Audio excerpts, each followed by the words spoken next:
Kisah Kiai Haji Hasyim Asy'ari disiksa Jepang hingga telapak tangannya remuk.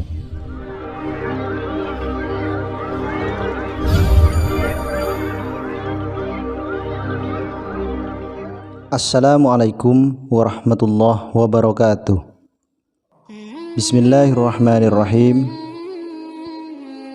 Dalam buku biografi Kiai Haji Hasyim Asy'ari 1871 sampai 1947 berjudul Guru Sejati Hasyim Asy'ari diceritakan, pendiri Pondok Pesantren Tebu Ireng Jombang dan pendiri Nahdlatul Ulama itu ditangkap oleh tentara Nippon Jepang karena dianggap akan melakukan pemberontakan.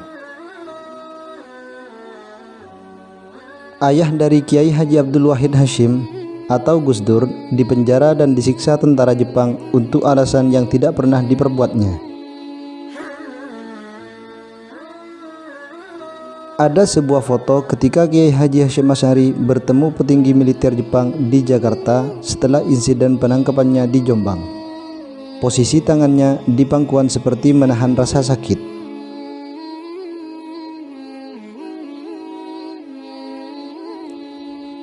Telapak tangan kirinya masih remuk karena dipukul palu saat di penjara Jepang. Ucapan istighfar yang keluar saat menahan sakit jika hantaman palu mengenai tapak tangannya. Pada tahun 1942, beliau beserta beberapa santri ditahan karena melakukan penolakan terhadap Seikere, sebuah penghormatan terhadap Kaisar Hirohito dan ketaatan pada Dewa Matahari, yang merupakan suatu kewajiban bagi rakyat Indonesia kala itu.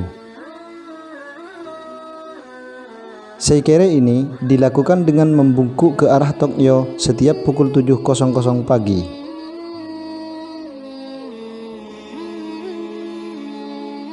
Kiai Haji Hasyim Asy'ari menolak Seikere karena hanya Allah yang patut disembah, bukan manusia atau matahari. Selama dalam tahanan ini, banyak penyiksaan fisik yang diterima beliau, bahkan salah satu jarinya patah hingga tidak dapat digerakkan. Akhirnya, setelah 4 bulan, tepatnya pada tanggal 18 Agustus 1942, beliau dibebaskan karena banyaknya protes dari kalangan kiai dan santri.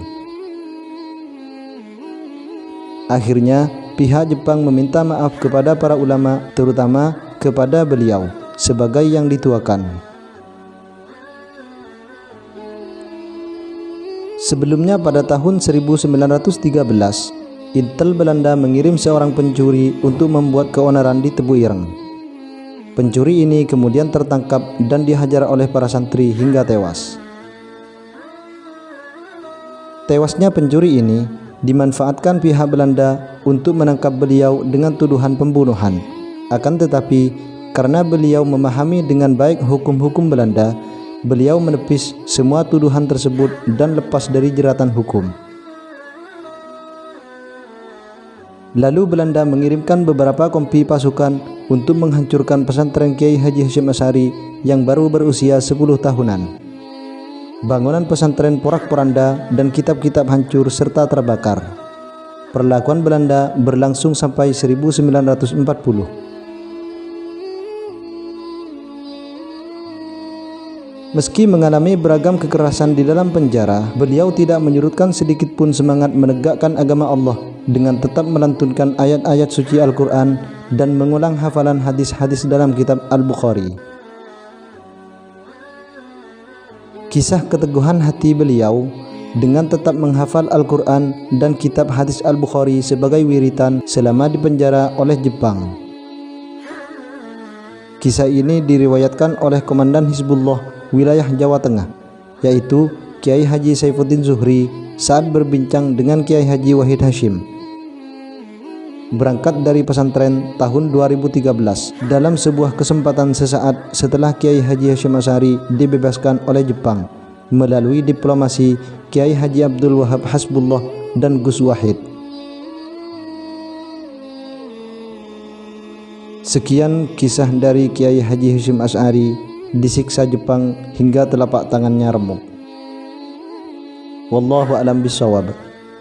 Wassalamualaikum warahmatullahi wabarakatuh.